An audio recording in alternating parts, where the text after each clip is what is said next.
Bonjour et bienvenue pour cette nouvelle vidéo des Mémoires d'Adrien, vidéo lecture de la recherche du temps perdu de Marcel Proust.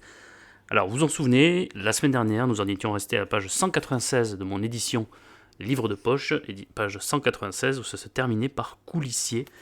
Et ça va commencer par tandis que je lisais au jardin. Et aujourd'hui, nous allons poursuivre jusqu'à la page 245 donc, de mon édition Livre de poche, donc 50 pages tout juste, où ça se termine par que nous n'en aurions pas profité avec les trois petites étoiles. Voilà jusqu'où nous allons aujourd'hui. Alors, il y a le micro, je l'ai mis comme ça. J'espère que ça va pas déranger ceux qui sont dérangés par le micro.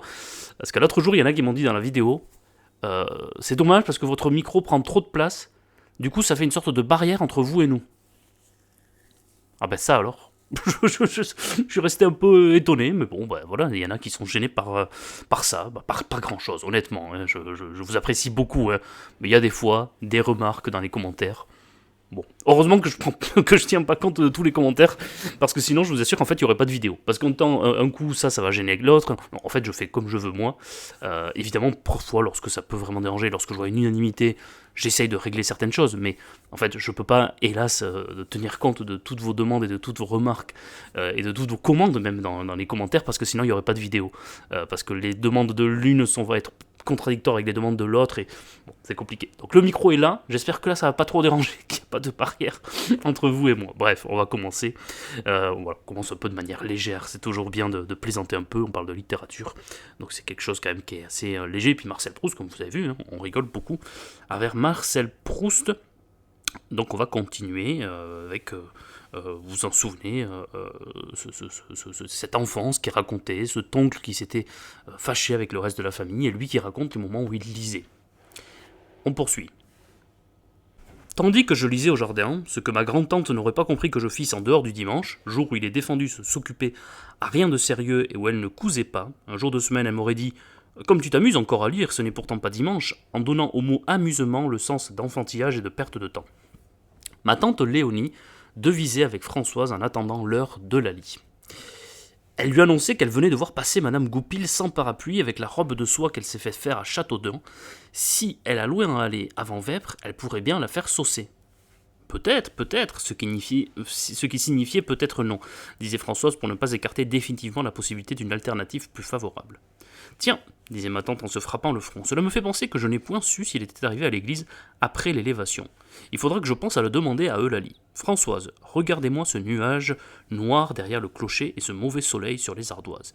Bien sûr que la journée ne se passera pas sans pluie. Ce n'était pas possible que ça reste comme ça, il faisait trop chaud, et le plus tôt sera le mieux. Car tant que l'orage n'aura pas éclaté, mon eau de Vichy ne descendra pas, ajoutait ma tante dans l'esprit de qui le désir de hâter la descente de l'eau de Vichy l'emportait infiniment sur la crainte de voir Madame Goupil gâter sa robe. Peut-être, et c'est que quand il pleut sur la place, il n'y a pas grand abri. Comment, 3 heures s'écriait tout à coup ma tante en pâlissant. Mais alors, les vêpres sont commencées, j'ai oublié ma pepsine. Je comprends maintenant pourquoi mon eau de Vichy me restait sur l'estomac. Et se précipitant sur un livre de messe relié en velours violet monté d'or, et d'où, dans sa hâte, elle laissait s'échapper de ces images portées d'un bandeau de dentelle de papier jaunissante qui marquent les pages des fêtes, ma tante, tout en avalant ses gouttes, commençait à lire au plus vite les textes sacrés dont l'intelligence lui était légèrement obscurcie par l'incertitude de savoir si, prise aussi longtemps après l'eau de Vichy, la pepsine serait encore capable de la rattraper et de la faire descendre. 3 heures, c'est incroyable ce que le temps passe. Un petit coup au carreau, comme si quelque chose l'avait heurté, suivi d'une ample chute légère comme de grains de sable qu'on eût laissé tomber d'une fenêtre au-dessus, puis la chute s'étendant, se réglant, adoptant un rythme, devenant fluide, sonore, musical, innombrable, universel. C'était la pluie. Eh bien, Françoise, qu'est-ce que je disais ? Est-ce que ça tombe ? Mais je crois que j'ai entendu le grelot de la porte du jardin. Allons donc voir qui est-ce que ça peut être dehors par un temps pareil. Françoise revenait. C'est Madame Amédée, ma grand-mère, qui a dit qu'elle allait faire un tour. Ça pleut pourtant fort. Cela ne me surprend point, disait ma tante en levant les yeux au ciel. J'ai toujours dit qu'elle n'avait point l'esprit fait comme tout le monde. J'aime mieux que ce soit elle que moi qui suis dehors en ce moment. Madame Amédée, c'est toujours tout l'extrême des autres, disait Françoise avec douceur, réservant pour le moment où elle serait seule avec les autres domestiques de dire qu'elle croyait ma grand-mère un peu piquée. Voilà le salut passé, Eulalie ne viendra plus, soupirait ma tante. Ce sera là tant qui lui aurait fait peur. Mais il n'est pas 5 heures, Madame Octave. Il n'est que 4h30. Que 4h30 ? Et j'ai été obligé de relever les petits rideaux pour voir un méchant rayon de jour. À 4h30. 8 jours avant l'érogation. Ah, ma pauvre Françoise, il faut que le bon Dieu soit bien en colère après nous. Aussi, le monde d'aujourd'hui en fait trop. Comme disait mon pauvre Octave, on a trop oublié le bon Dieu et il se venge. Une vive rougeur animait les joues de ma grande-tante. C'était Eulalie. Malheureusement, à peine venait-elle d'être introduite que Françoise rentrait, et avec un sourire qui avait pour but de se mettre elle-même à l'unisson de la joie qu'elle ne doutait pas que ses paroles allaient causer à ma tante, articulant les syllabes pour montrer que malgré l'emploi du style indirect, elle rapportait en bonne domestique les paroles mêmes dont avait daigné se servir le visiteur. Monsieur le curé se tairait enchanté, ravi, si Madame Octave ne repose pas et pouvait le recevoir. Monsieur le curé ne veut pas déranger, monsieur le curé est en bas. J'y ai dit d'entrer dans la salle. En réalité, les visites de curé ne faisaient pas à ma tante un aussi grand plaisir que le supposait Françoise, et l'air de jubilation dont celle-ci croyait devoir pavoiser son visage chaque fois qu'elle avait à l'annoncer ne répondait pas entièrement au sentiment de la malade.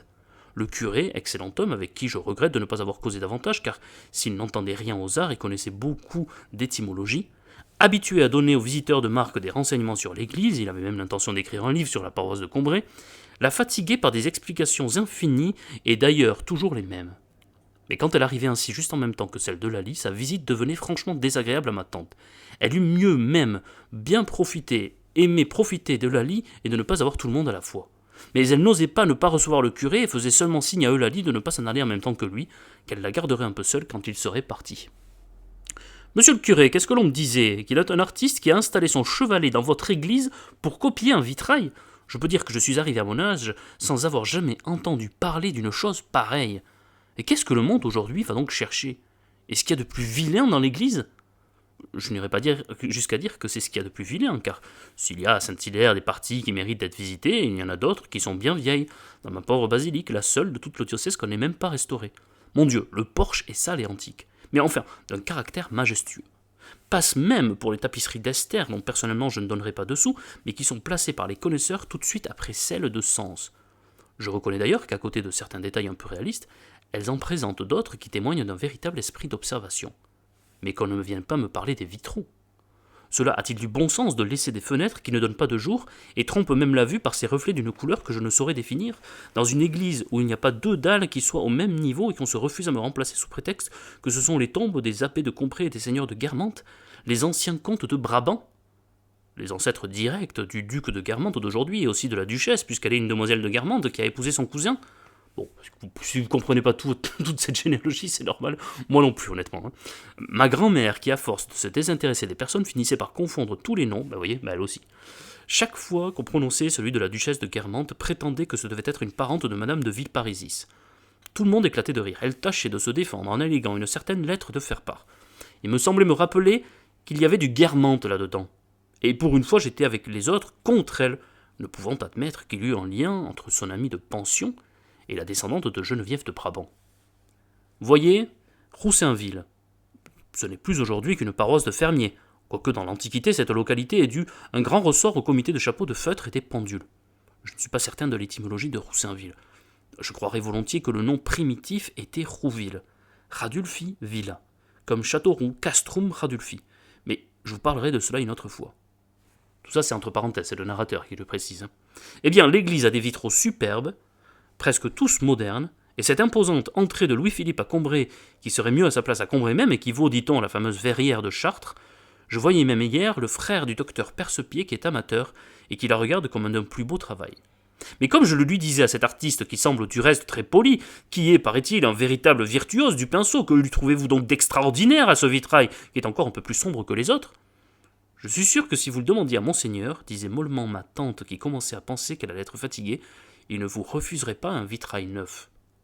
Comptez-y, madame Octave, répondait le curé, mais c'est justement Monseigneur qui a attaché le grelot à cette malheureuse verrière en prouvant qu'elle représente Gilbert le Mauvais, sire de Guermantes, le descendant direct de Geneviève de Brabant, qui était une demoiselle de Guermantes, recevant l'absolution de Saint-Hilaire.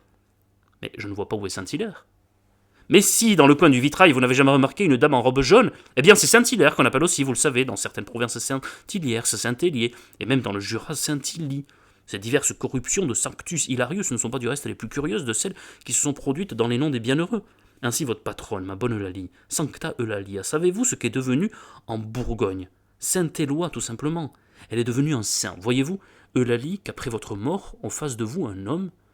Monsieur le curé a toujours le mot pour rigoler.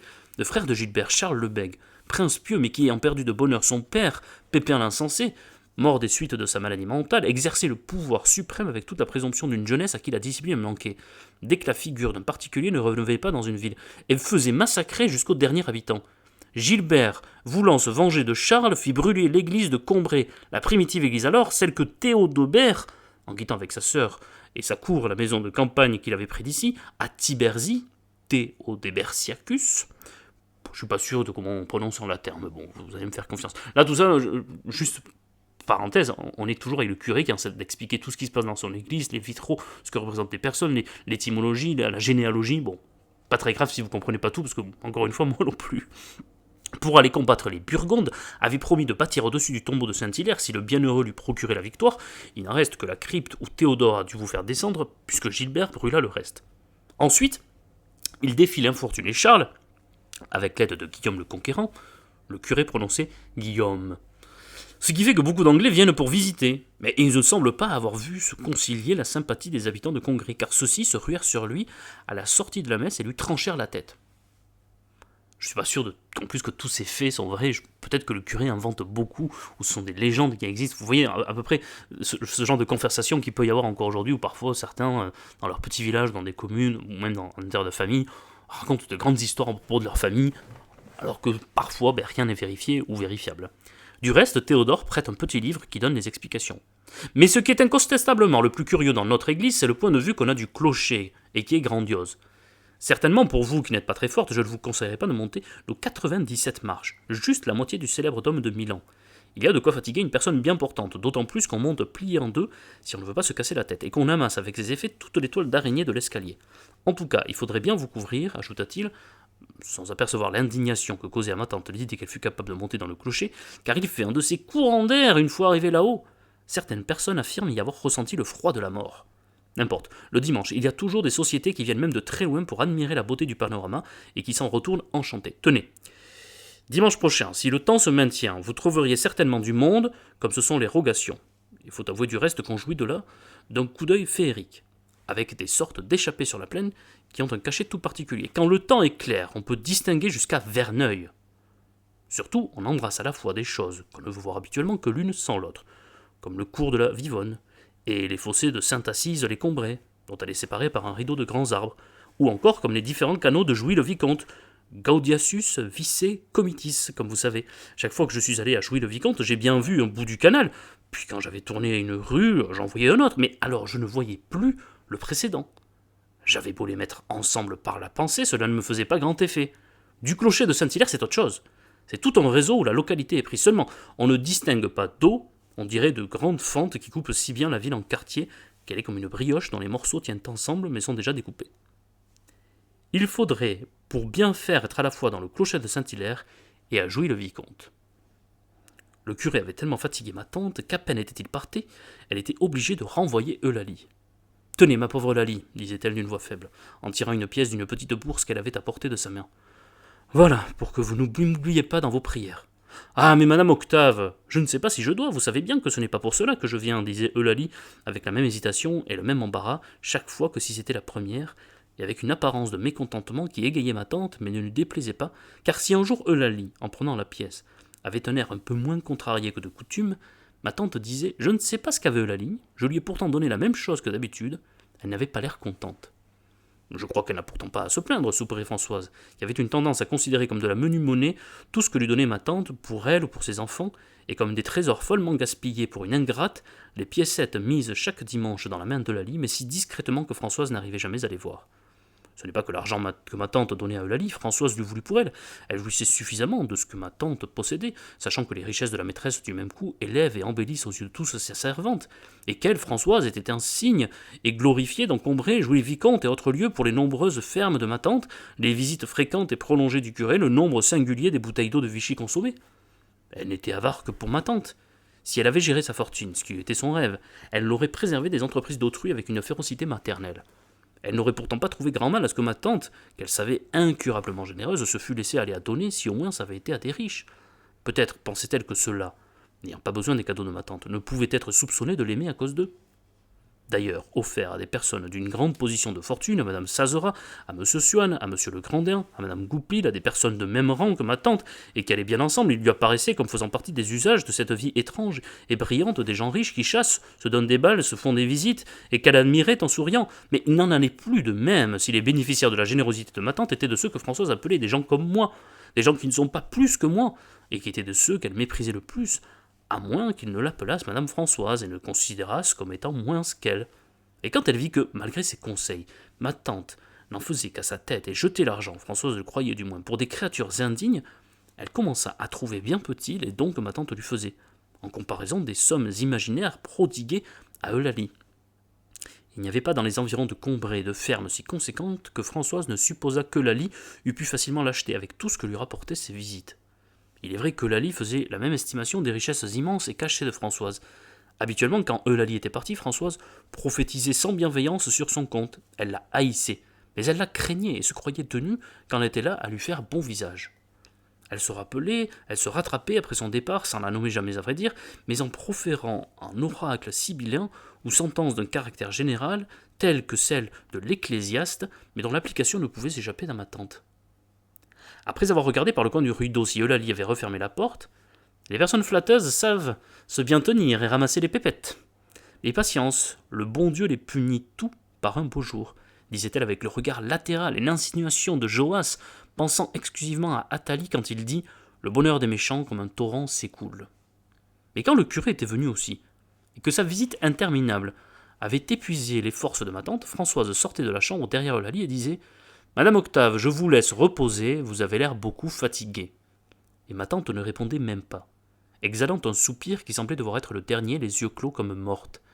Et à peine Françoise était-elle descendue que 4 coups donnés avec la plus grande violence retentissaient dans la maison, et ma tante, dressée sur son lit, criait « Est-ce que Lalie est déjà partie? Croyez-vous que j'ai oublié de lui demander si Madame Goupil était arrivée à la messe avant l'élévation? Courez vite après elle. » Mais Françoise revenait, n'ayant pu rattraper Eulalie. « C'est contrariant, disait ma tante en hochant la tête. La seule chose importante que j'avais à lui demander. » Ainsi passait la vie pour ma tante Léonie, toujours identique, dans la douce uniformité de ce qu'elle pelait avec un dédain affecté et une tendresse profonde, son petit train-train.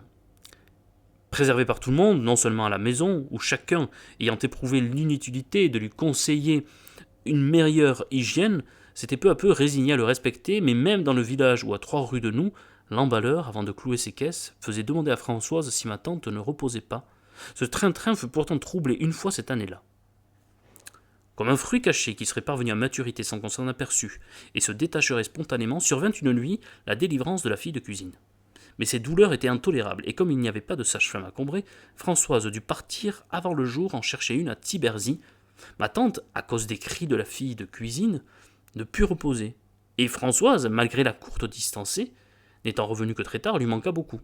Aussi ma mère me dit-elle dans la matinée, « Monte donc voir si ta tante n'a besoin de rien. » J'entrai dans la première pièce, et par la porte ouverte, vis ma tante couchée sur le côté qui dormait.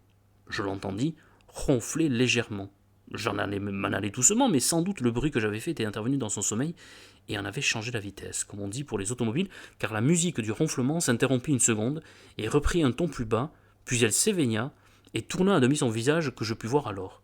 Il exprimait une sorte de terreur. Elle venait évidemment d'avoir un rêve affreux. Elle ne pouvait me voir de la façon dont elle était placée, et je restais là ne sachant si je devais m'avancer ou me retirer. Mais déjà, elle semblait revenue au sentiment de la réalité et avait reconnu le mensonge des visions qui l'avaient effrayée. Un sourire de joie, de pieuse reconnaissance envers Dieu, qui permet que la vie soit moins cruelle que les rêves, éclaira faiblement son visage, et avec cette habitude qu'elle avait prise de se parler à mi-voix elle-même, quand elle se croyait seule, elle murmura « Dieu soit loué, nous n'avons comme tracas que la fille de cuisine qui accouche. » Voilà-t-il pas que je rêvais que mon pauvre Octave était ressuscité et qu'il voulait me faire une promenade tous les jours. Sa main se tendit vers son chapelet qui était sur la petite table, mais le sommeil recommençant ne lui laissa pas la force de l'atteindre. Elle se rendormit, tranquillisée, et je sortis à pas de loup de la chambre sans qu'elle ni personne eût jamais appris ce que j'avais entendu. Quand je dis qu'en dehors d'événements très rares, comme cet accouchement, le train-train de ma tante ne subissait jamais aucune variation, je ne parle pas de celle qui, se répétant toujours identique à des intervalles réguliers, n'introduisait au sein de l'uniformité qu'une sorte d'uniformité secondaire. C'est ainsi que tous les samedis, comme Françoise allait dans l'après-midi au marché de Roussainville-le-Pin, le déjeuner était pour tout le monde 1 heure plus tôt. Et ma tante avait si bien pris l'habitude de cette dérogation hebdomadaire à ses habitudes qu'elle tenait à cette habitude-là autant qu'aux autres. Elle y était si bien routinée, comme disait Françoise, que s'il lui avait fallu un samedi attendre pour déjeuner l'heure habituelle, cela l'eût autant dérangé que si elle avait dû, un autre jour, avancer son déjeuner à l'heure du samedi. Cette avance de déjeuner donnait d'ailleurs au samedi pour nous tous une figure particulière, indulgente et assez sympathique. Au moment où d'habitude on a encore 1 heure à vivre, avant la détente du repas, on savait que dans quelques secondes, on allait voir arriver des endives précoces, une omelette de faveur, un beefsteak immérité. Le retour de ce samedi asymétrique était un de ces petits événements intérieurs, locaux, presque civiques, qui, dans les vies tranquilles et les sociétés fermes, créent une sorte de lien national et deviennent le thème favori des conversations, des plaisanteries, des récits exagérés à plaisir. Il eût été le noyau tout prêt pour un cycle légendaire si l'un de nous avait eu la tête épique. Dès le matin, avant d'être habillés, sans raison, pour le plaisir d'éprouver la force de la solidarité, on se disait les uns aux autres avec bonne humeur, avec cordialité, avec patriotisme. Il n'y a pas de temps à perdre, n'oublions pas que c'est samedi. Cependant que ma tante, conférant avec Françoise et songeant que la journée serait plus longue que d'habitude, disait « Si vous leur faisiez un beau morceau de veau comme c'est samedi ». Si à 10h30, un distrait tirait sa montre en disant « Allons, encore 1 heure et demie avant le déjeuner », chacun avait enchanté d'avoir à lui dire « Mais voyons, à quoi pensez-vous ? Vous oubliez que c'est samedi ?» On en riait encore un quart d'heure après, et on se promettait de monter raconter cet oubli à ma tante pour l'amuser. Le visage du ciel même semblait changer. Après le déjeuner, le soleil, conscient que c'était samedi, flânait 1 heure de plus au haut du ciel. Et quand quelqu'un, pensant qu'on était en retard pour la promenade, disait « Comment ? Seulement 2 heures ?» en voyant passer les 2 coups du clocher de Saint-Hilaire, qui ont l'habitude de ne rencontrer encore personne dans les chemins désertés à cause du repas de midi ou de la sieste, le long de la rivière vive et blanche que le pêcheur même a abandonnée, et passe solitaire dans le ciel vacant où ne reste que quelques nuages paresseux, tout le monde, en chœur, lui répondait « Mais ce qui vous trompe, c'est qu'on a déjeuné 1 heure plus tôt. Vous savez bien que c'est samedi. » La surprise d'un barbare, nous appelions ainsi tous les gens qui ne savaient pas ce qu'avait de particulier le samedi, qui, étant venu à 11h pour parler à mon père, nous avait trouvés à table, était une des choses qui, dans sa vie, avait le plus égayé Françoise. Mais si elle trouvait amusant que le visiteur interloqué ne sût pas que nous déjeunions plutôt le samedi, elle trouvait plus comique encore, tout en sympathisant du fond du cœur avec ce chauvinisme étroit, que mon père, lui, n'eût pas eu l'idée que ce barbare pouvait l'ignorer, et eût répondu sans autre explication à son étonnement de nous voir déjà dans la salle à manger « Mais voyons, c'est samedi !» Parvenue à ce point de son récit, elle essuyait des larmes d'hilarité, et pour accroître le plaisir qu'elle éprouvait, elle prolongeait le dialogue, inventait ce qu'avait répondu le visiteur à qui ce samedi n'expliquait rien, et bien loin de nous plaindre de ses additions, elle ne nous suffisait pas encore et nous disions « Mais il me semblait qu'il avait dit aussi autre chose. » C'était plus long la première fois quand vous l'avez raconté. Ma grande-tante elle-même laissait son ouvrage, levait la tête et regardait par-dessus son lorgnon. Le samedi avait encore ceci de particulier que ce jour-là, pendant le mois de mai, nous sortions après le dîner pour aller au mois de Marie. Comme nous y rencontrions parfois M. Vinteuil, très sévère pour le genre déplorable des jeunes gens négligés dans les idées de l'époque actuelle, ma mère prenait garde que rien ne clochât dans ma tenue, puis on partait pour l'église. C'est au mois de Marie que je me souviens d'avoir commencé à aimer les aubépines. N'étant pas seulement dans l'église, si sainte, mais où nous avions le droit d'entrer, posée sur l'autel même, inséparable des mystères à la célébration desquels elle prenait part, elle faisait courir au milieu des flambeaux et des vases sacrés leurs branches attachées horizontalement les unes aux autres en un apprêt de fête, et qu'enjolivaient encore les festons de leur feuillage sur lesquels étaient semés à profusion, comme sur une traîne de mariée, de petits bouquets de boutons d'une blancheur éclatante. Mais, sans oser les regarder qu'à la dérobée, je sentais que ces apprêts pompeux étaient vivants et que c'était la nature elle-même qui, en creusant ces découpures dans les feuilles, en ajoutant l'ornement suprême de ces blancs boutons, avait rendu cette décoration digne de ce qui était à la fois une réjouissance populaire et une solennité mystique. Plus haut s'ouvraient leurs corolles çà et là avec une grâce insouciante, retenant si négligemment comme un dernier et vaporeux atour le bouquet d'étamines, fines comme des fils de la Vierge, qui les embrumait tout entières, qu'en essayant de mimer au fond de moi le geste de leur efflorescence, je l'imaginais comme si ça avait été le mouvement de tête étourdi et rapide, au regard coquet, aux pupilles diminuées, d'une blanche jeune fille distraite et vive. Monsieur Vinteuil était venu avec sa fille, se placer à côté de nous. D'une bonne famille, il avait été le professeur de piano des sœurs de ma grand-mère, et quand, après la mort de sa femme et un héritage qu'il avait fait, il s'était retiré auprès de Combray, on le recevait souvent à la maison. Mais d'une pudibonderie excessive. Il cessa de venir pour ne pas rencontrer Swann, qui avait fait ce qu'il appelait un mariage déplacé, dans le goût du jour. Ma mère, ayant appris qu'il composait, lui avait dit par amabilité que quand elle irait le voir, il faudrait qu'il lui vît entendre quelque chose de lui. M. Vinteuil en aurait eu beaucoup de joie, mais il poussait la politesse et la bonté jusqu'à de tels scrupules que, se mettant toujours à la place des autres, il craignait de les ennuyer et de leur paraître égoïste s'ils suivaient ou seulement laissaient deviner son désir. Le jour où mes parents étaient allés chez lui en visite, je les avais accompagnés. Mais il m'avait permis de rester dehors, et comme la maison de M. Vinteuil, Montjouvin, était en contrebas d'un monticule boussonneux où je m'étais caché, je m'étais trouvé de plain pied avec le salon du second étage, à 50 centimètres de la fenêtre. Quand on était venu lui annoncer mes parents, j'avais vu M. Vinteuil se hâter de mettre en évidence sur le piano un morceau de musique. Mais une fois mes parents entrés, il l'avait retiré et mis dans un coin. Sans doute avait-il craint de leur laisser supposer qu'il n'était heureux de les voir que pour leur jouer de ses compositions. Et chaque fois que ma mère était revenue à la charge au cours de la visite, il avait répété plusieurs fois « Mais je ne sais qui a mis cela sur le piano, ce n'est pas sa place », et avait détourné la conversation sur d'autres sujets, justement parce que cela l'intéressait moins. Sa seule passion était pour sa fille, et celle-ci, qui avait l'air d'un garçon, paraissait si robuste que l'on pouvait s'empêcher de sourire en voyant les précautions que son père prenait pour elle, ayant toujours des châles supplémentaires à lui jeter sur ses épaules. Ma grand-mère faisait remarquer qu'à l'expression douce, délicate, presque timide, passait souvent dans les regards de cet enfant si rude, dont le visage était semé de taches de son. Quand elle venait de prononcer une parole, elle l'entendait avec l'esprit de ceux à qui elle l'avait dite, s'alarmer des malentendus possibles, et on voyait s'éclairer, se découper comme par transparence, sous la figure homasse du bon diable, les traits plus fins d'une jeune fille éplorée. Quand, au moment de quitter l'église, je m'agenouillai devant l'autel, je sentis tout d'un coup, en me relevant, s'échappait des aubépines une odeur amère et douce d'amande, et je remarquai alors sur les fleurs de petites places plus blondes, sous lesquelles je me figurais que devait être cachée cette odeur, comme sous les parties gratinées, le goût d'une frangipane, ou sur leurs taches de rousseur, celui des joues de mademoiselle Vinteuil. Malgré la silencieuse immobilité des aubépines, cette intermittente odeur était comme le murmure de leur vie intense dont l'autel vibrait ainsi qu'une haie agreste, visitée par de vivantes antennes, auxquelles on pensait en voyant certaines étamines presque rousses qui semblaient avoir gardé la virulence printanière, le pouvoir irritant, d'insectes aujourd'hui métamorphosés en fleurs. Nous causions un moment avec M. Vinteuil devant le porche en sortant de l'église. Il y intervenait entre les gamins qui se chamaillaient sur la place, prenait la défense des petits, faisait des sermons aux grands. Si sa fille nous disait de sa grosse voix combien elle avait été contente de nous voir, aussitôt, il semblait qu'en elle-même, une sœur plus sensible rougissait de ce propos de bon garçon étourdi qui avait pu nous faire croire qu'elle sollicitait d'être invitée chez nous. Son père lui jetait un manteau sur les épaules. Il montait dans un petit buggy qu'elle conduisait elle-même, et tous deux retournaient à Montjouvin. Quant à nous, comme c'était le lendemain dimanche, et qu'on ne se lèverait que pour la grand-messe, s'il faisait clair de lune et que l'air fût chaud, au lieu de nous faire rentrer directement, mon père, par amour de la gloire, nous faisait faire par le calvaire une longue promenade que le peu d'aptitude de ma mère à s'orienter et à se reconnaître dans son chemin lui faisait considérer comme la prouesse d'un génie stratégique. Parfois nous allions jusqu'au viaduc dont les enjambées de pierre commençaient à la gare et me représentaient l'exil et la détresse hors du monde civilisé parce que chaque année en venant de Paris, on nous recommandait de faire bien attention quand ce serait combré, de ne pas laisser passer la station, d'être près d'avance car le train repartait au bout de 2 minutes et s'engageait sur le viaduc au-delà des pays chrétiens dont Combray marquait pour moi l'extrême limite. Nous revenions par le boulevard de la gare où étaient les plus agréables villas de la commune. Dans chaque jardin, le clair de lune, comme Hubert Robert, semait ses degrés rompus de marge blanc, ses jets d'eau, ses grilles entr'ouvertes. Sa lumière avait détruit le bureau du télégraphe, il n'en subsistait plus qu'une colonne à demi brisée, mais qui gardait la beauté d'une ruine immortelle.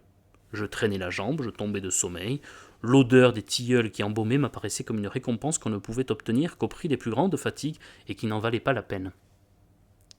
Des grilles fort éloignées les unes des autres, des chiens réveillés par nos pas solidaires faisaient alterner des aboiements comme il m'arrive encore quelquefois d'en entendre le soir, et entre lesquels dut venir, quand sur son emplacement on créa le jardin public de Combray, se réfugier le bouvoir de la gare, car où que je me trouve, dès qu'il commence à ralentir et à se répondre, je l'aperçois avec ses tilleuls et son trottoir éclairé par la lune.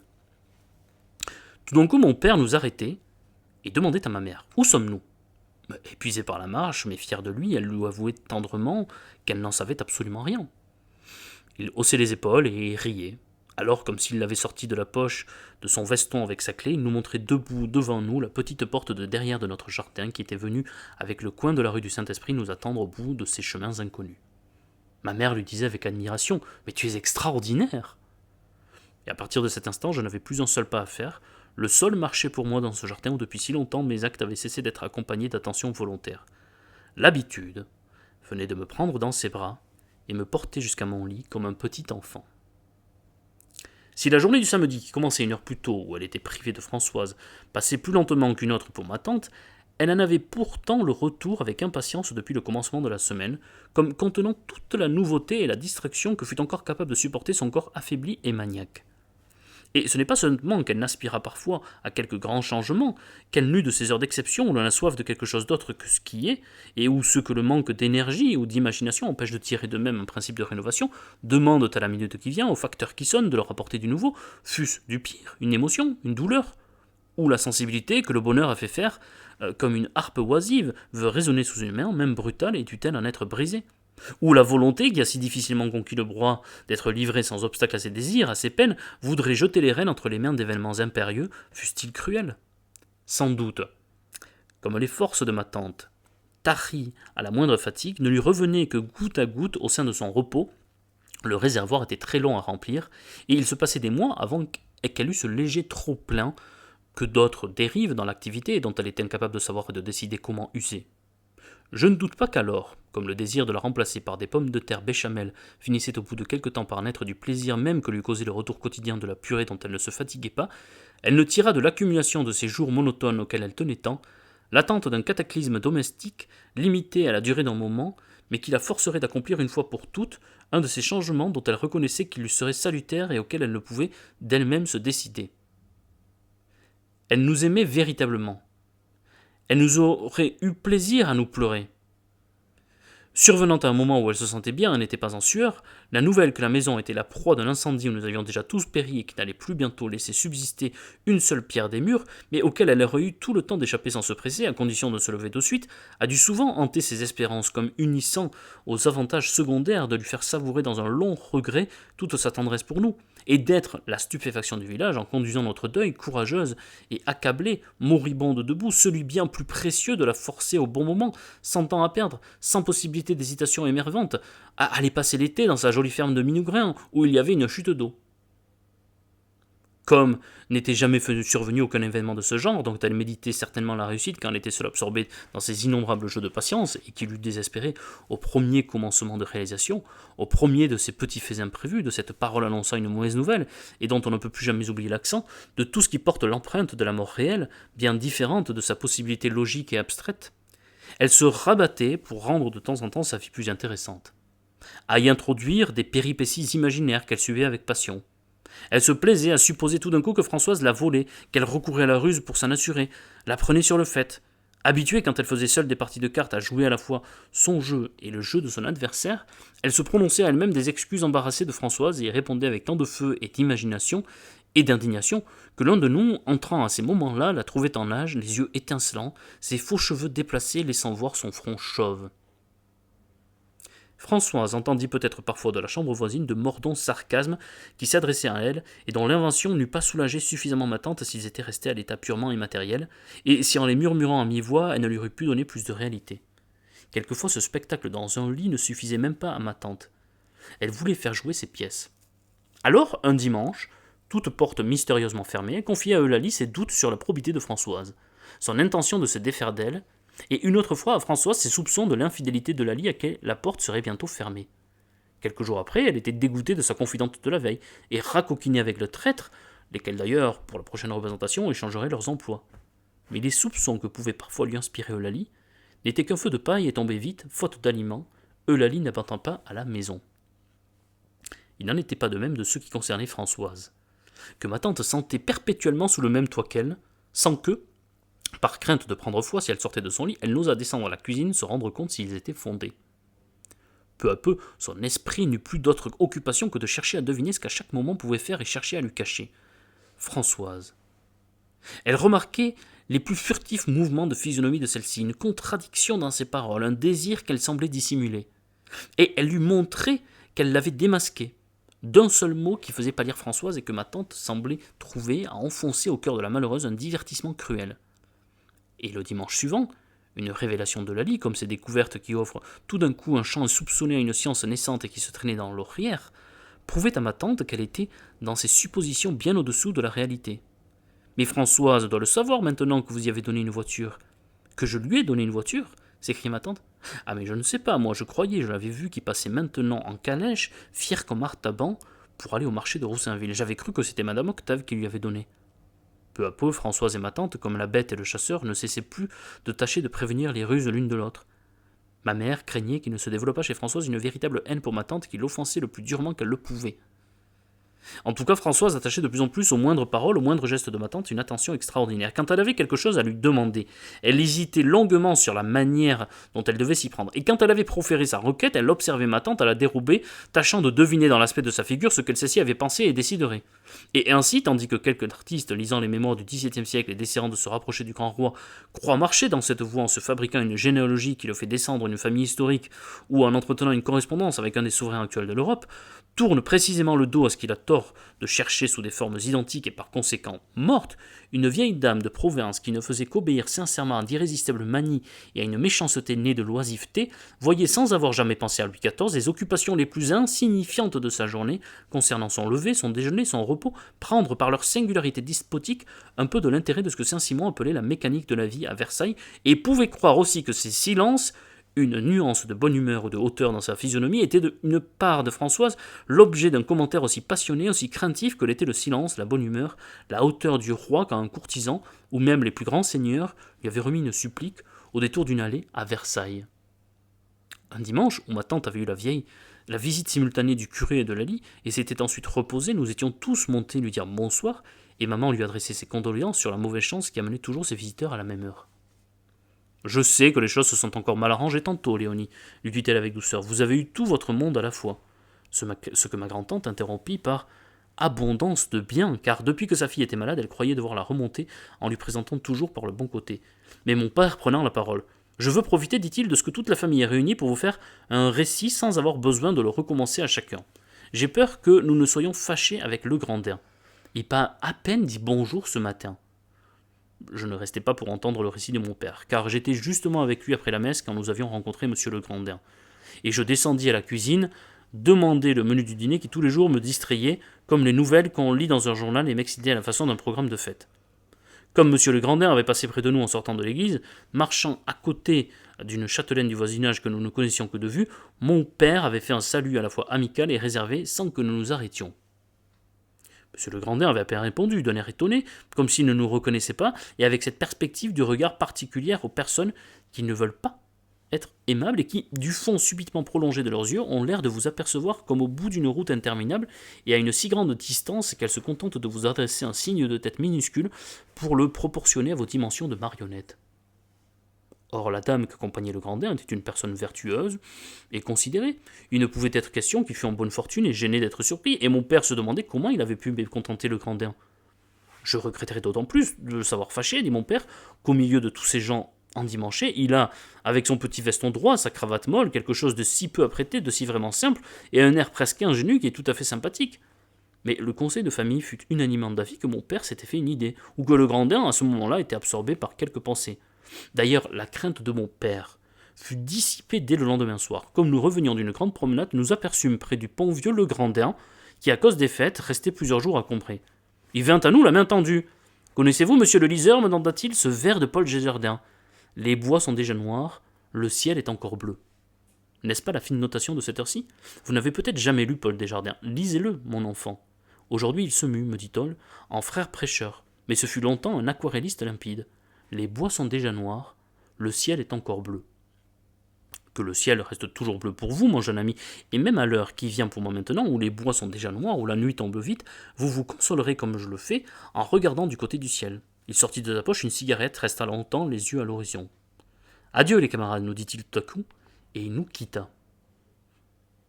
À cette heure où je descendais à prendre le menu, le dîner était déjà commencé, et Françoise, commandant aux forces de la nature devenues ses aides, comme dans les ferries où les géants se font engager comme cuisiniers, frappait la houille, donnait à la vapeur des pommes de terre à étuver, et faisait finir à point par le feu les chefs-d'œuvre culinaires d'abord préparés dans les récipients de céramistes qui allaient des grandes cuves, marmites, chaudrons et poissonnières, aux terrines pour le gibier, moules à pâtisserie et petits pots de crème en passant par une collection complète de casseroles de toutes dimensions.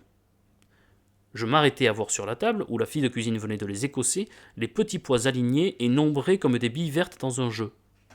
Mais mon ravissement était devant les asperges, trempées d'outre-mer et de rose et dont l'épi, finement pignoché de mauve et d'azur, se dégrade insensiblement jusqu'aux pieds, encore souillés pourtant du sol de leur plan, par des irisations qui ne sont pas de la terre.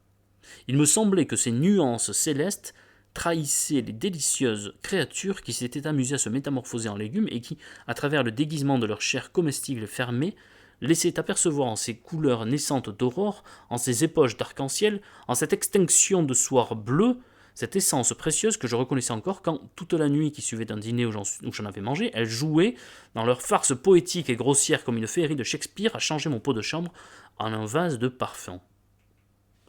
La pauvre charité de Giotto, comme l'appelait Swann, chargée par Françoise de les plumer, les avait près d'elle dans une corbeille. Son air était douloureux, comme si elle ressentait tous les malheurs de la terre. Et les légères couronnes d'azur qui ceignaient les asperges au-dessus de leur tunique de rose étaient finement dessinées, étoile par étoile, comme le sont dans le fresque les fleurs bandées autour du front ou piquées dans la corbeille de la vertu de Padoue. Et cependant, Françoise tournait à la broche un de ses poulets, comme elle seule savait en rôtir, qui avait porté loin d'encombrer l'auteur de ses mérites, et qui, pendant qu'elle nous les servait à table, faisait prédominer la douceur dans ma conception spéciale de son caractère, l'arôme de cette chair qu'elle savait rendre si onctueuse et si tendre, n'étant pour moi que le propre parfum d'une de ses vertus. Mais le jour où, pendant que mon père consultait le conseil de famille sur la rencontre de Legrandin, je descendis à la cuisine, était un de ceux où la charité de Giotto, très malade de son accouchement récent, pouvait se lever. Françoise, n'étant plus aidée, était en retard. Quand je fus en bas, elle était en train, dans l'arrière-cuisine qui donnait sur la basse-cour, de tuer un poulet qui sort par résistance désespérée bien naturelle, mais accompagnée par Françoise hors d'elle, tandis qu'elle cherchait à lui rendre le coup sous l'oreille, des cris de « Sale bête, sale bête !» mettaient la sainte douceur et l'onction de notre servante un peu moins en lumière qu'il n'eût fait au dîner du lendemain par sa peau brodée d'or comme une chasuble et son jus précieux égoutté d'un ciboire. Quand il fut mort, Françoise recueillit le sang qui coulait sans noyer sa rancune, eut encore un sursaut de colère et, regardant le cadavre de son ennemi, dit une dernière fois « Sale bête !» Je remontai tout tremblant. J'aurais voulu qu'on mît Françoise tout de suite à la porte. Mais qui m'eût fait des boules aussi chaudes, du café aussi parfumé, et même ces poulets? Et en réalité, ce lâche calcul, tout le monde avait eu à le faire comme moi. Car ma tante Léonie savait, ce que j'ignorais encore, que Françoise, qui pour sa fille, pour ses neveux, aurait donné sa vie sans une plainte, était pour d'autres êtres d'une dureté singulière. Malgré cela, ma tante l'avait gardée, car si elle connaissait sa cruauté, elle appréciait son service. Je m'aperçus peu à peu que la douceur, la componction, les vertus de Françoise cachaient des tragédies d'arrière-cuisine, comme l'histoire découvre que le règne des rois et des reines, qui sont représentés les mains jointes dans des vitraux des églises, furent marqués d'incidents sanglants. Je me rendis compte que, en dehors de ceux de sa parenté, les humains excitaient d'autant plus sa pitié par leur malheur qu'ils vivaient plus éloignés d'elle. Les torrents de larmes qu'elle versait en lisant le journal sur les infortunes des inconnus se tarissaient vite si elle pouvait se représenter la personne qui en était l'objet d'une façon un peu précise. Une de ces nuits qui suivirent l'accouchement de la fille de cuisine, celle-ci fut prise d'atroces coliques. Maman l'entendit se plaindre, se leva et réveilla Françoise qui, insensible, déclara que tous ces cris étaient une comédie, qu'elle voulait faire la maîtresse. Le médecin qui craignait ces crises avait mis en signé dans un livre de médecine que nous avions, à la page où elles sont décrites, et où il nous avait dit de nous apporter pour trouver l'indication des premiers soins à donner. Ma mère envoya Françoise chercher le livre en lui recommandant de ne pas laisser tomber le signet. Au bout d'une heure, Françoise n'était pas revenue. Ma mère, indignée, crut qu'elle s'était recouchée et me dit d'aller voir moi-même dans la bibliothèque. J'y trouvai Françoise qui, ayant voulu regarder ce que le signet marquait, lisait la description clinique de la crise et poussait des sanglots maintenant qu'il s'agissait d'une maladie type qu'elle ne connaissait pas. À chaque symptôme douloureux mentionné par l'auteur du traité, elle s'écriait « Hé là, Sainte Vierge, est-il possible que le bon Dieu veuille faire souffrir aussi une malheureuse créature humaine ? La pauvre !» Mais dès que je lui appelai et qu'elle fut revenue près du lit de la charité de Giotto, ses larmes cessèrent aussitôt de couler. Elle ne put reconnaître ni cette agréable sensation de pitié et d'attendrissement qu'elle connaissait bien et que la lecture des journaux lui avait souvent donné, ni aucun plaisir de même famille, dans l'ennui et dans l'irritation de s'être levée au milieu de la nuit pour la fille de cuisine, et à la vue des mêmes souffrances dont la description l'avait fait pleurer, elle n'eut plus que des ronchonnements de mauvaise humeur, même d'affreux sarcasmes, disant, quand elle fut que nous étions partis et ne pouvions plus l'entendre, elle n'avait qu'à ne pas faire ce qu'il faut pour ça, ça lui a fait plaisir, qu'elle ne fasse pas de manière maintenant. Faut-il tout de même qu'un garçon ait été abandonné du bon Dieu pour aller avec ça ? C'est bien comme on disait dans le patois de ma pauvre mère, qui du cul d'un chien s'amoureuse, il lui paraît une rose. Si, quand son petit-fils était un peu enrhumé du cerveau, elle partait la nuit, même malade, au lieu de se coucher, pour voir s'il n'avait besoin de rien, faisant 4 heures à pied avant le retour afin d'être rentrée pour son travail. En revanche, ce même amour des siens et son désir d'assurer la grande future de sa maison se traduisit dans sa politique à l'égard des autres domestiques par une maxime constante qui fut de n'en jamais laisser un seul s'implanter chez ma tante, qu'elle mettait d'ailleurs une sorte d'orgueil à ne laisser approcher par personne, préférant, quand elle-même était malade, se relever pour lui donner son eau de Vichy plutôt que de permettre l'accès de la chambre de sa maîtresse à la fille de cuisine. Et comme cette hypménoptère observée par Fabre, la guêpe fouisseuse, qui, pour que ses petits, après sa mort, aient de la viande fraîche à manger, appelle l'anatomie au secours de sa cruauté et, ayant capturé des charançons et des araignées, leur perce avec un savoir et une adresse merveilleux le centre nerveux d'où dépend le mouvement des pattes, mais non les autres fonctions de la vie, de façon que l'insecte paralysé, près duquel elle dépose ses œufs, fournisse aux larves quand elles écloront un gibier docile, inoffensif, incapable de fuite ou de résistance, mais nullement faisandé, Françoise trouvait pour servir sa volonté permanente de rendre la maison intenable à tout domestique, des ruses si savantes et si impitoyables que, bien des années plus tard, nous apprîmes que si cette année-là nous avions mangé presque tous les jours des asperges, c'était parce que leur odeur donnait à la pauvre fille de cuisine, chargée de les éplucher, des crises d'asthme d'une telle violence qu'elle fut obligée de finir par s'en aller. Vous voyez depuis tout à l'heure la méchanceté de Françoise avec les autres domestiques, la gentillesse qu'elle a vis-à-vis des personnes plus haut placées, vis-à-vis également de sa famille. Alors dès qu'il s'agit de personnes de même rang qu'elle, elle a une méchanceté, une cruauté, une jalousie. Et même tout à l'heure, quand il s'agissait de donner de l'argent à cette pauvre Eulalie, qui est du même rang qu'elle selon elle, elle n'était pas contente, alors que donner de l'argent à des personnes plus haut placées, du même rang que la grand-tante, là ça lui allait. On voit un caractère de Françoise tout à fait particulier, hein. C'est un vrai personnage, c'est un vrai phénomène que cette Françoise. Et jusqu'à faire manger des asperges à toute la famille, et ils apprendront plus tard qu'en fait s'ils ont mangé de l'asperge pendant tout un été, c'est parce que ça donnait des crises d'asthme à la fille de cuisine, ou je ne sais plus à qui on vient de parler, et ça l'a obligée à partir. Vous voyez quand même, juste pour être la seule vraiment à pouvoir s'implanter là, et à approcher la chambre de la grande-tante. C'est incroyable quand même, cette Françoise. Hélas, nous devions définitivement changer d'opinion sur le Grandin. Le fameux Le Grandin, qui au début n'a pas trop dit bonjour, puis s'est approché d'eux en lui conseillant un livre. Il a l'air assez étonnant, ce Le Grandin. Un des dimanches qui suivit la rencontre sur le Pont-Vieux, après lequel mon père avait dû confesser son erreur, comme la messe finissait, qu'avec le soleil et le bruit du dehors, quelque chose de si peu sacré entrait dans l'église que Madame Goupil, Madame Percepied, toutes les personnes qui tout à l'heure, à mon arrivée un peu en retard, étaient restées les yeux absorbés dans leurs prières, et que j'aurais même pu croire ne m'avoir pas vu entrer si, en même temps, leurs pieds n'avaient repoussé légèrement le petit banc qui m'empêchait de gagner ma chaise, commençaient à s'entretenir avec nous à haute voix de sujets tout temporels, comme si nous étions déjà sur la place. Nous vîmes sur le seuil brûlant du porche, dominant le tumulte bariolé du marché, le Grandin, que le mari de cette dame avec qui nous l'avions dernièrement rencontré était en train de présenter à la femme de notre gros propriétaire terrien des environs. Alors attendez, on va essayer de bien comprendre, parce que je ne suis pas sûr d'avoir tout compris.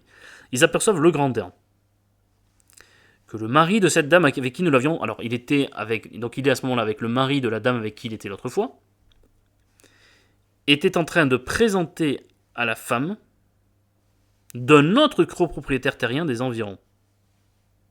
D'accord. Donc en fait, le mari de la dame avec qui il était est en train de présenter le Grandin à la femme d'un autre gros propriétaire des environs. Donc il est en train de présenter à la femme de l'autre. Alors est-ce qu'il sait que le Grandin était accompagné de sa femme l'autre jour? Je ne sais pas.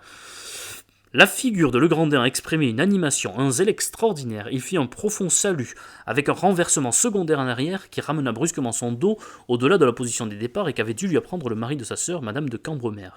Ce redressement rapide fit refluer en une sorte d'onde fougueuse et musclée la croupe de Le Grandin que je ne supposais pas si charnue. Et je ne sais pourquoi cette ondulation de pure matière, ce flot tout charnel, sans expression de spiritualité et qu'un empressement plein de bassesse fouettait en tempête, éveillèrent tout d'un coup dans mon esprit la possibilité d'un Le Grandin tout différent de celui que nous connaissions. Cette dame le pria de dire quelque chose à son clocher, et tandis qu'il allait jusqu'à la voiture, l'empreinte de joie timide et dévouée que la présentation avait marquée sur son visage y persistait encore.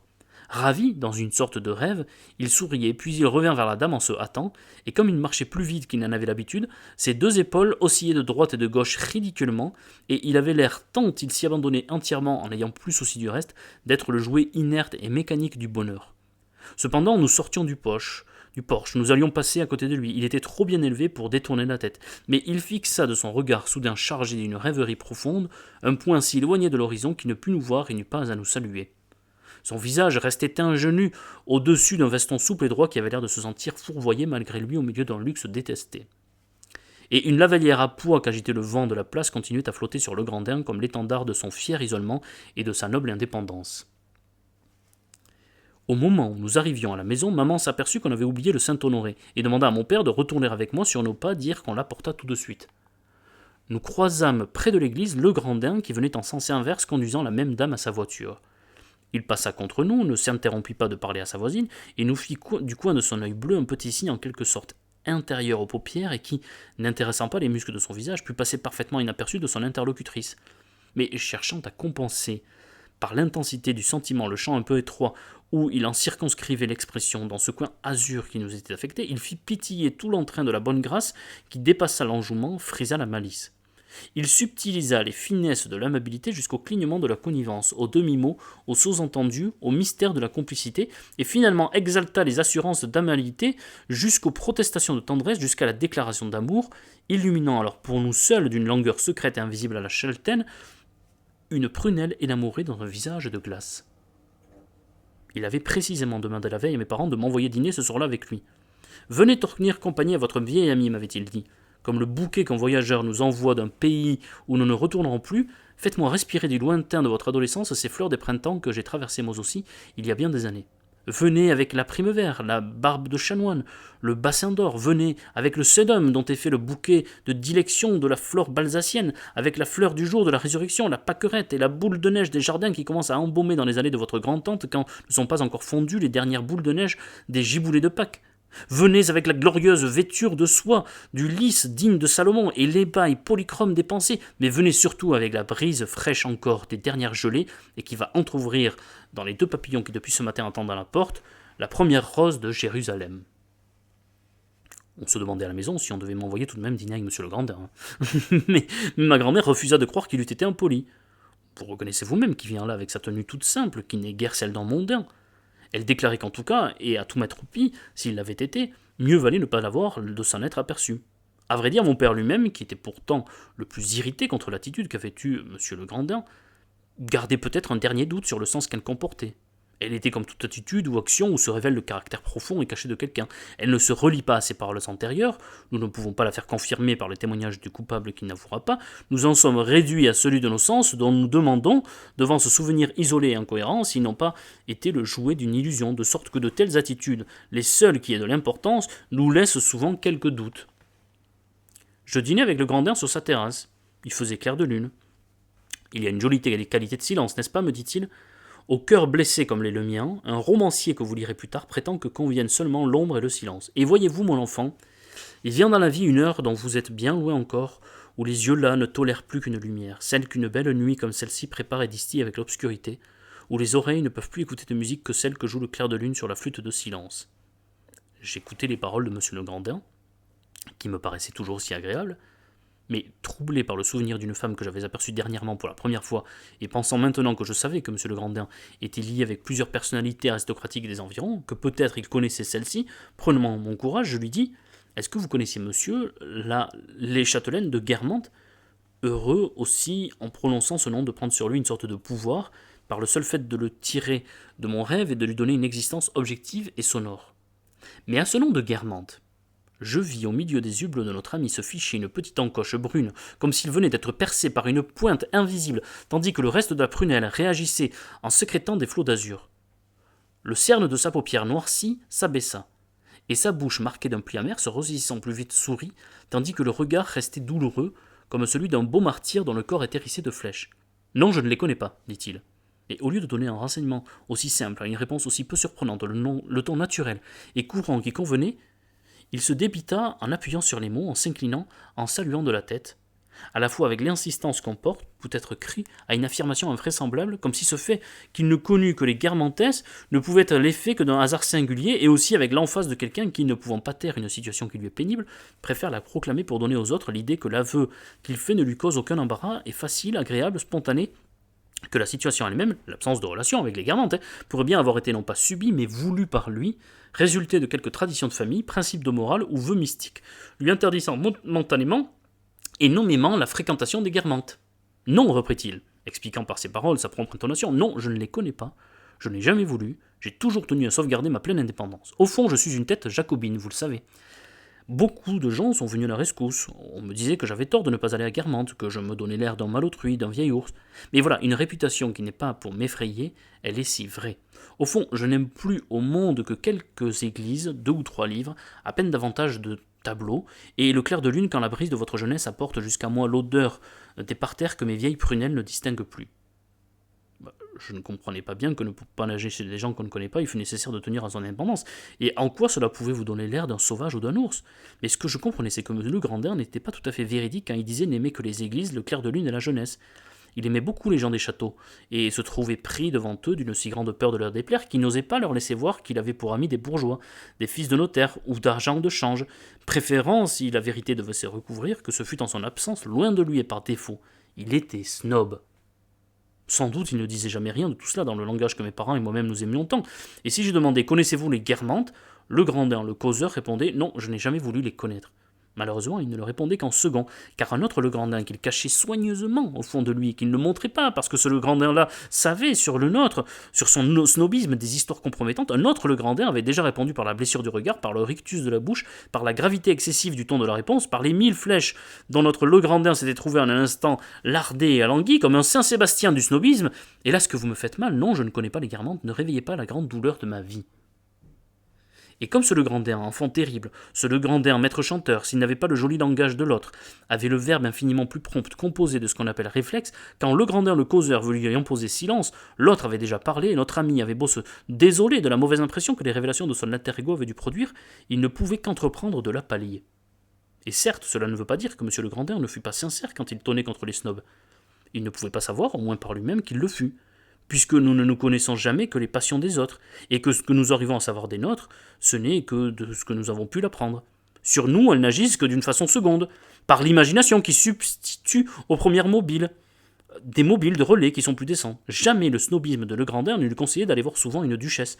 Il chargeait l'imagination de Legrandin de lui faire transparaître cette duchesse comme parée de toutes les grâces. Legrandin se rapprochait de la duchesse, s'estimant de céder à cet attrait de l'esprit et de la vertu qu'ignorent les infâmes snobs. Seuls les autres savaient qu'il en était un, car grâce à l'incapacité où ils étaient de comprendre le travail intermédiaire de son imagination, ils voyaient en face l'une de l'autre l'activité mondaine de Legrandin et sa cause première. Maintenant, à la maison, on n'avait plus aucune illusion sur M. Legrandin, nos relations avec lui s'étaient fort espacées. Maman s'amusait infiniment chaque fois qu'elle prenait Legrandin en flagrant délit du péché qu'il n'avouait pas, qu'il continuait à appeler le péché sans rémission, le snobisme. Mon père, lui, avait de la peine à prendre les dédains de Legrandin avec tant de détachement et de gaieté. Et quand on pensa une année à m'envoyer passer les grandes vacances à Balbec, avec ma grand-mère, il dit « Il faut absolument que j'annonce à Legrandin que vous irez à la Balbec pour voir s'il vous offrira de vous mettre en rapport avec sa sœur. Il ne doit pas se souvenir nous avoir dit qu'elle demeurait à 2 kilomètres de là. » Ma grand-mère, qui trouvait qu'au bain de mer il faut être du matin au soir sur la plage, à humer le sel, et qu'on n'y doit connaître personne parce que les visites, les promenades sont autant de prix sur l'air marin, demandait au contraire qu'on ne parlât pas de nos projets à Legrandin, voyant déjà sa sœur, Madame de Cambremer, débarquant à l'hôtel au moment où nous serions sur le point d'aller à la pêche et nous forçons à rester enfermés pour la recevoir. Mais maman riait de ses craintes, pensant à part elle que le danger n'était pas si menaçant, que Legrandin ne serait pas si pressé de nous mettre en relation avec sa sœur. On sent qu'on a eu besoin de lui parler de Balbec. Ce fut lui-même, Legrandin, qui, ne se doutant pas que nous eussions jamais l'intention d'aller de ce côté, vint se mettre dans le piège, un soir où nous le rencontrâmes, au bord de la Vivonne. Il y a dans les nuages ce soir des violets et des bleus bien beaux, n'est-ce pas, mon compagnon, dit-il à mon père, un bleu surtout plus floral qu'aérien, un bleu de cineterre qui surprend dans le ciel. Et ce petit nuage rouge n'a-t-il pas aussi un teint de fleurs, d'œillets ou d'hydrangea? Il n'y a guère que dans la Manche, entre Normandie et Bretagne, que j'ai pu faire de plus riches observations sur cette sorte de règne végétal de l'atmosphère. Là-bas, près de Balbec, près de ces lieux si sauvages, il y a une petite baie d'une douceur charmante où le coucher de soleil du pays d'Auge, le coucher de soleil rouge et or que je suis loin de dédaigner d'ailleurs, est sans caractère insignifiant. Mais dans cette atmosphère si humide et douce s'épanouissent le soir en quelques instants de ces bouquets célestes, bleus et roses, qui sont incomparables et qui mettent souvent des heures à se flâner. D'autres s'effeuillent tout de suite, et c'est alors plus beau encore de voir le ciel entier que jonge la dispersion d'innombrables pétales soufflés ou roses. Dans cette baie, dite d'Opale, les plages d'or semblent plus douces encore pour être entachées comme de blondes andromèdes à ces terribles rochers des côtes voisines, à ce rivage funèbre, fameux par tant de naufrages, où tous les hivers bien des barques trépassent au péril de la mer. Balbec. la plus antique ossature géologique de notre sol. Vraiment Armor, la mer, la fin de la terre, la région maudite qu'Anatole France, un enchanteur que devrait dire notre petit ami, a si bien peinte sous ses brouillards éternels comme le véritable pays des Cimériens. Dans l'Odyssée, de Balbec surtout, où déjà des hôtels se construisent, superposés au sol antique et charmant qu'ils n'altèrent pas, quel délice d'excursionner à 2 pas dans ces régions primitives et si belles. Ah, est-ce que vous connaissez quelqu'un à Balbec dit mon père. Justement, ce petit-là doit y aller passer 2 mois avec sa grand-mère et peut-être même avec ma femme. Le Grandin, pris au dépourvu par cette question, à un moment où ses yeux étaient fixés sur mon père, ne put les détourner, mais les attachant de seconde en seconde avec plus d'intensité, et tout en souriant tristement, sur les yeux de son interlocuteur, avec un air d'amitié et de franchise et de ne pas craindre de le regarder en face, il sembla lui avoir traversé la figure comme si elle fût devenue transparente. Et voir en ce moment, bien au-delà derrière elle, un nuage vivement coloré qui lui créait un alibi mental et qui lui permettrait d'établir qu'au moment où on lui avait demandé s'il connaissait quelqu'un à Malbec, il pensait à autre chose et n'avait pas entendu la question. Habituellement, de tels regards font dire à l'interlocuteur « À quoi pensez-vous donc ?» Mais mon père, curieux, irrité et cruel, reprit « Est-ce que vous avez des amis de ce côté-là, que vous connaissez si bien Malbec ?» Dans un dernier effort désespéré, le regard souriant de Legrandin atteignit son maximum de tendresse, de vague, de sincérité et de distraction, mais pensant sans doute qu'il n'y avait plus qu'à répondre, il nous dit « J'ai des amis partout où il y a des troupes d'arbres baissés, mais non vaincus, qui se sont rapprochés pour implorer ensemble avec une obstination pathétique un ciel inclinemment qui n'a pas pitié d'eux. »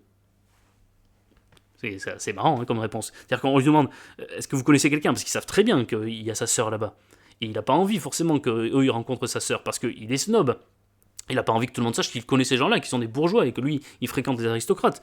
Donc au lieu de dire, oui, il y a ma sœur, au lieu de dire, non, il n'y a personne, il répond, je répète, j'ai des amis partout où il y a des troupes d'arbres blessés, mais non vaincus, qui se sont rapprochés pour implorer ensemble avec une obstination pathétique un ciel inclément qui n'a pas pitié d'eux. Pensez-y la prochaine fois, si vous n'avez pas envie de dire que vous connaissez quelqu'un, quelque part, dites ça. Voilà, j'ai des amis partout où il y a des...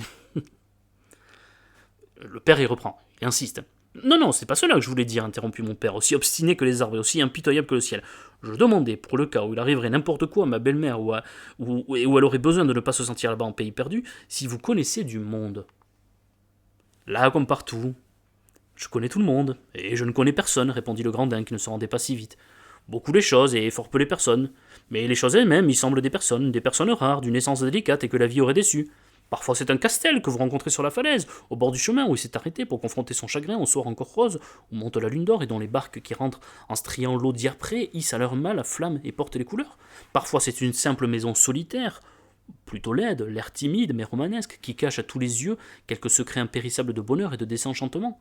Ce pays sans vérité, ajouta-t-il avec une délicatesse machiavélique, ce pays de pure fiction et d'une mauvaise lecture pour un enfant. Et ce n'est certes pas lui que je choisirai et que je recommanderai pour mon petit ami, déjà si enclin à la tristesse pour son cœur prédisposé. Les climats de confidence amoureuse et de regrets inutiles peuvent convenir aux vieux désabusés que je suis. Ils sont toujours malsains pour un tempérament qui n'est pas formé. Croyez-moi, reprit-il avec insistance. Les eaux de cette baie, déjà à moitié bretonne, peuvent exercer une action sédative. D'ailleurs discutable, sur un cœur qui n'est plus intact comme le mien, sur un cœur dont la lésion n'est plus compensée. Elles sont contre-indiquées à votre âge, petit garçon. Bonne nuit, voisin, ajouta-t-il en nous quittant avec cette brusquerie évasive dont il avait l'habitude, et se retournant vers nous avec un doigt levé de docteur, il résuma sa consultation. Pas de Balbec avant 50 ans, et encore, ça dépend de l'état du cœur, nous cria-t-il. Mon père lui en reparla dans nos rencontres ultérieures, le tortura de questions, ce fut peine inutile. Comme cet escroc érudit qui a employé à fabriquer de faux palimpsestes un labeur et une science dont la 100e partie suffit à lui assurer une situation plus lucrative mais honorable, Monsieur le Grandin, si nous avions insisté encore, aurait fini par édifier toute une éthique de paysage et une géographie céleste de la Basse-Normandie plutôt que de nous avouer qu'à 2 kilomètres de Balbec habitait sa propre sœur et d'être obligé à nous offrir une lettre d'introduction qui n'eût pas été pour lui un tel sujet d'effroi s'il avait été absolument certain, comme il aurait dû l'être en effet, avec l'expérience qu'il avait du caractère de ma grand-mère, que nous n'en aurions pas profité. Voilà, on arrive donc à la fin, comme je vous disais, des pages qui étaient celles que nous avions à lire pour aujourd'hui. Donc on était, je vous le dis, page 245. Amusant, hein, ce monsieur le Grandin, ce côté snob, et à la fin, comment il essaye vraiment, par tous les moyens détournés, de ne pas leur dire qu'il y a sa sœur, de ne pas les introduire chez sa sœur, alors qu'en fait, la grand-mère du narrateur n'y aurait jamais été. Parce qu'elle, elle veut être tranquille, juste aller se promener, aller au bord de la mer, et juste être tranquille. C'est génial. Donc on arrive à cette page-là, donc 245. Alors je vais avancer de 50 pages, voir qu'est-ce qu'on nous trouve. Bientôt on va changer, hein, on va passer bientôt à Un amour de Swann, mais ça sera pour la semaine d'après, parce que Un amour de Swann ça passera pour après. Donc là on va aller jusqu'à la page donc 295, je regarde si on a soit un peu avant, soit un peu après des petites étoiles comme ça qui nous seraient bien utiles. Non, je n'en vois pas. Non, mais même pas après, ni jusqu'à la page 300 non plus. Donc, eh bien, ça va être très simple. Hein. On va s'arrêter pour la prochaine fois. Et bien, on va s'arrêter à la fin de la page 293, où je vois le mot cruauté. Voilà, là, ici, à droite, là, ou à gauche de l'écran. Ici. Vous pouvez la prendre en photo, si vous voulez. Donc je vous redis la fin, hein, c'est à peu près 50 pages après. La dernière phrase est qu'on cause et qui, quelques autres noms qu'on lui donne, est la forme terrible et permanente de la cruauté. Et ça reprendra la semaine d'après, page 294, par S'il était assez simple d'aller du côté de mes églises, c'était une autre affaire d'aller du côté de Guermantes. Je vous mets la phrase qui commencera, celle de la semaine d'après. Voilà, mais jusqu'à la semaine prochaine, vous devez bien lire jusqu'à cruauté. Je vous remets là à la fin, hop. Voilà, encore une fois, c'est cette édition, moi que je lis, nouvelle collection des livres de poche, donc on sera page, vous voyez, on avance, hein, on avance bien. Alors il reste encore beaucoup de chemin à parcourir, mais comme on dit, de 50 pages par jour, par semaine, pardon, ça permet à tout le monde de suivre le rythme. Et si vraiment je sens une unanimité pour aller plus vite, on pourrait, mais je pense que c'est bien, 50 pages par semaine, ça permet vraiment à embarquer tout le monde et à permettre d'avoir à côté d'autres lectures. Voilà, donc très rapidement, vous l'aurez sur le Discord également, cette page pour la semaine prochaine. Continuez d'échanger ainsi, c'est vraiment passionnant et génial de vous lire, discuter entre vous des impressions que vous fait cette recherche du temps perdu. Voilà. Encore un passage assez distrayant. J'ai préféré la deuxième partie. Toute la première partie, encore une fois, où on suit un peu la vie à Combray, avec la nourriture, etc. Là, un peu ennuyé, je dois vous le dire, mais ça arrive, et dans la recherche, tout n'est pas extraordinaire, et c'est normal. Donc on suit, on continue à suivre cette vie. Par contre, la seconde partie, j'ai adoré la personnalité de Françoise, puis ce Monsieur Le Grandin, c'était vraiment délicieux.